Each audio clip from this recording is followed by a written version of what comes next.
메르스 바이러스에 감염된 확진 환자가 오늘 새벽에 3명이 추가되면서 6월 1일 현재 총 18명에 달하고 있습니다. 우리 보건당국의 초기 대응이 실패하면서 관찰 대상 지역이 중국, 홍콩까지 무차별적으로 퍼지고 있는데요. SNS를 통해서 지난 주말에 의학적인 근거가 없는 메르스 괴담도 퍼지고 있어서 국민들 사이에서는 극도의 불안감이 증폭되고 있죠. 우리 보건당국 정말로 잘 대처하고 있는 것인지 전염병 전문가와 함께 메르스 문제 짚어보겠습니다. 한림대학교 강남성심병원 감염내과의 이재갑 교수를 연결합니다. 교수님 안녕하세요. 예, 안녕하세요. 오늘까지 18명의 메르스 확진 환자가 발생했습니다. 계속 늘고 있는데 교수님 보시기에 어떻습니까? 전파 속도라든지 환자의 숫자 이렇게 빠를 것이라고 예상하셨습니까? 숫자 자체는 저희가 예상했던 것보다는 조금 환자가 좀 많기는 많은데요. 예. 다만 그 첫 번째 환자가 거쳤던 병원 중심으로만 환자가 아직은 발생하고 있어서. 예. 그나마 아직은 3차 발병자가 발생하지 않는 것을 다행으로 여기고 있습니다. 예. 그런데 이렇게 확진 환자가 발생했기 때문에 이렇게 전염력이 강한 것인가 일반 국민들은 그렇게 생각하실 것 같아요. 중동 사례들도 초기에는 대부분 병원 안에서 의료인하고 또 주변의 환자들한테서 발병했던 사례들이 상당히 많이 보고가 됐었거든요. 예. 그래서 그때보다 거의 비슷한 수준입니다. 환자 수도 거의 비슷한 수준이고 중동 사례들과는 크게 다르지는 않습니다. 예. 그럼에도 불구하고 우리 의료 수준은 중동보다 높기 때문에 자 그러면 네. 우리 보건당국 초기 대응에 있어서 아쉬웠던 지점은 어떤 거라고 보십니까? 저희가 1차 의료진이라고 얘기하는 개원하신 원장님들이나 예. 2차 의료기관의 응급실 또는 환자를 봐야 되는 선생님들한테 홍보가 제대로 안 돼서 메르스라는 사실 자체가 너무 늦게 확인됐다는 사실 자체가 아쉬운 부분이고요. 예.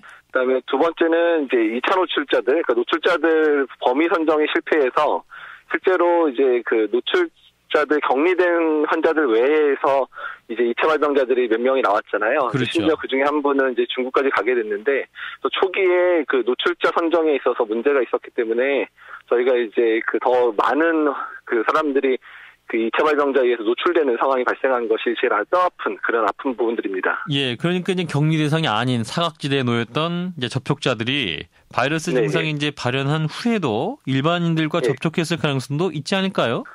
일반인과 접촉했었던 부분들 아니면 다른 병원에서 진단되면서 그쪽 병원에 있는 의료진이나 환자분들에게 노출이 됐을 가능성도 있는 상황이어서 그런 부분이 상당히 좀 안타깝고 관리에도 좀 애를 먹게 되는 상황이 발생을 했습니다. 예. 그리고 이제 중국으로 출장을 나가서 지금 확진 판정을 받은 그 환자의 경우는 26일 날 나갔는데 그 병원에서는 27일 날 메르스 환자로 의심된다 이런 보고를 했었잖아요. 예, 그래서 사실은 그 보고 체계 자체도 의료진한테 잘 홍보가 안 됐었던 것 같거든요. 예. 그러니까 워낙에 우선은 유선으로 보고하고 그 다음에 문서화시켜서 하루 이틀 내에 보내게 돼 있었는데 유선으로 연결하는 부분이 잘 안 된 것 같습니다. 사실은 지금 의심 환자들이 늘어나기 시작하면서 여러 가지 보건소라든지 질병관리본부 쪽 전화가 계속 통화 중이거나 이런 상황들도 계속 있거든요. 그래서 여러 가지가 복합적으로 작용하면서 의료진의 신고가 늦어진 것도 한몫을 했었던 것 같습니다. 예, 그렇군요. 자, 이제 문제는 가장 우려하는 게 3차 감염 여부 아니에요? 3차 감염자가 나올 가능성은 얼마나 보세요? 그러니까 2차 발병자들 통해서 노출된 사람 숫자가 적다면 그러니까 우리가 보통 얘기하는 통계상으로 모수 분모에 해당되는 숫자가 적다 보면 당연히 실제 환자 발생수가 적을 텐데 현재 노출자들의 숫자가 상당수 늘어나 있기 때문에 그렇죠. 그렇게 되면 분자도 늘어날 수 있는 상황이 발생을 한 거거든요. 그래서 많은 수가 발생하지 않겠지만 소수에서도 환자가 발생할 수 있을 가능성이 높아졌기 때문에 그런 부분들이 사실은 저희들이 좀 바짝 긴장해야 된 이유일 것 같습니다. 예. 지금 보면 1차, 2차 환자에 노출된 사람만 따지면 어느 정도 될까요? 지금 상황으로 보면? 그 숫자는 저희도 공개 숫자를 얘기를 듣지는 못해가지고요. 상당하다 정도로만 얘기를 들었지 저희들도 구체적인 숫자는 듣지는 못했습니다. 상당하다. 수백 명 그 이상이 될 것이다 이런 말씀이에요? 예, 그럴 것 같습니다. 자, 그럼 만약에 3차 감염자가 발생했다.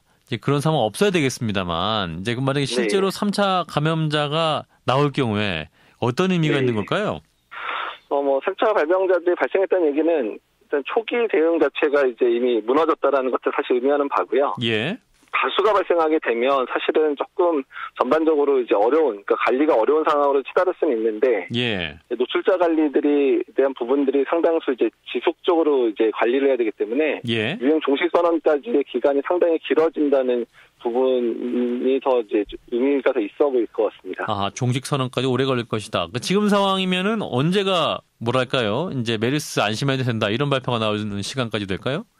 일단 이번 주말 주말 지나면서 이제 그 1차 노출자들, 그러니까 첫 번째 환자의 노출자들의 이제 잠복기가 끝나가거든요. 예. 이제 첫 번째 환자에 노출됐던 환자들의 발생 숫자가 줄어들 거고요. 예. 그리고 앞으로 이제 2차 발병자들에 노출된 환자들의 잠복기가 이제 일주일, 3, 4일 정도 지나기 시작해서 일주일 넘어가기 시작하는 상황이기 때문에 앞으로 일주일 이내에 만약에 3차 발병자들이 발병하지 않는다면 유행 종식 자체가 금방 선행될 수도 있고요. 예. 일부 환자에서 발병이 된다면 이제 그 환자들에 의해서 노출된 사람들의 잠복기까지 따져야 되니까 좀 더 길게 바라봐야 될 상황도 발생할 수 있습니다. 장기적으로 갈 수도 있다. 뭐 이런 말씀이시네요. 예. 자, 현재 또 무엇보다 이 메르스 치사율이 문제 아니겠습니까? 40% 이상 된다. 뭐 이렇게 알려져 있는데.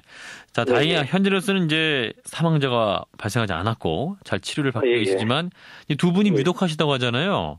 예, 그 두 분 위독한 분들이 사실은 제일 고령 환자분들이고요. 예. 기저질환들도 있는 분들로 지금 확인되고 있거든요. 예. 그래서 사실은 중동 사례에서도 이제 고령자와 또한 만성질환, 특히 암 질환을 가진 경우에는 사망률이 높다고 알려져 있어서 지금 치료하시는 분들도 제가 이제 개인적으로 만나서 얘기를 들은 적이 있는데 제일 걱정하는 부분들이 이제 그런 만성질환자에서 상태가 나쁜 게 가장 걱정이 된다 이렇게 말씀을 하시더라고요. 아하, 그러니까 원래 좀 만성질환이 있는 분들이 이제 메르스 질환을 겹치면서 더 좀 위험해질 수도 있다 이런 말씀이네요.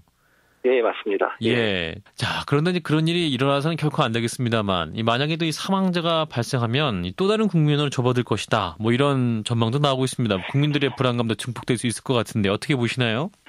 일단은 사실은 이제 지금 만성질환자이고 고령이어서 사망자 발생할 수 가능성도 있어서 사실 되게 염려를 하고 있는데요. 예. 중동 사례에서도 사실 고령자나 만성질환자에서 사망자들이 꽤 발생을 했었는데요. 그래서 그런 부분들이 이미 알고 있었던 부분들이기 때문에 혹시 발생하면 안 되겠지만 혹시라도 발생하더라도 침착하게 대응을 해야 되고요. 또한 의료진들 입장에서는 환자를 치료하는 과정 중에 이제 사망자가 발생하면 의료진들도 상당히 영향을 받을 수 있기 때문에 그런 두려움을 조장하거나 또는 상황을 악화시키는 그런 보도들이 있게 되면 의료진들도 상당히 이제 충격을 받을 수 있기 때문에 그래서 좀 침착하게 대응할 수 있는 그런 자세가 필요할 것 같습니다. 예, 그렇군요. 자, 이제 괴담까지만 흐르는 메르스. 자, 그 기세 빨리 좀 꺾이면 좋겠습니다. 말씀 여기까지 듣죠. 고맙습니다.